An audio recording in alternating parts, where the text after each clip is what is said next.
രാജ്യത്ത് പുതിയതായി 3 സംസ്ഥാനങ്ങൾ രൂപീകരിക്കാൻ കേന്ദ്ര സർക്കാർ നീക്കം. ഉത്തർപ്രദേശിനെ വിഭജിച്ച് 3 സംസ്ഥാനങ്ങളാക്കുന്നതോടൊപ്പം ഡൽഹിക്ക് പൂർണ്ണ സംസ്ഥാന പദവി നൽകും. ഹരിയാനയിലെ സോനിപത്ത്, ഗുരുഗ്രാം, ഗജ്ജർ റിവാടി, പുൽവാൻ, ഫരീദാബാദ് എന്നീ പ്രദേശങ്ങൾ ഉൾപ്പെടുത്തിയാണ് ഡൽഹിക്ക് പൂർണ്ണ സംസ്ഥാന പദവി നൽകുന്നത്. പടിഞ്ഞാറൻ യുപിയിലെ നോയിഡ, ഗാസിയാബാദ്, മീററ്റ്, പുരുഷഹഗർ എന്നീ ജില്ലകളും ഡൽഹിയുടെ ഭാഗമാകും. പൂർണ്ണ സംസ്ഥാന പദവി എന്നത് ആം ആദ്മി പാർട്ടിയുടെ ദീർഘകാല ആവശ്യമായിരുന്നെങ്കിലും ഇപ്പോൾ കൂട്ടിച്ചേർക്കുന്ന ജില്ലകൾ BJPക്ക് കൂടുതൽ മേൽക്കൈയുള്ളവയാണ്.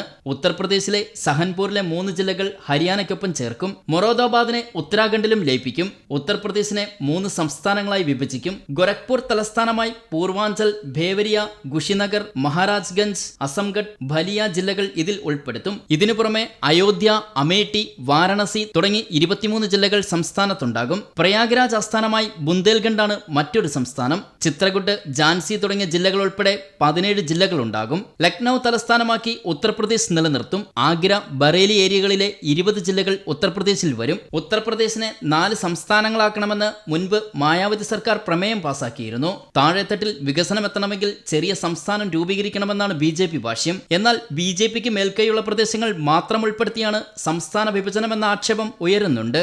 ഷക്കേന ന്യൂസ് ബ്യൂറോ, ദില്ലി.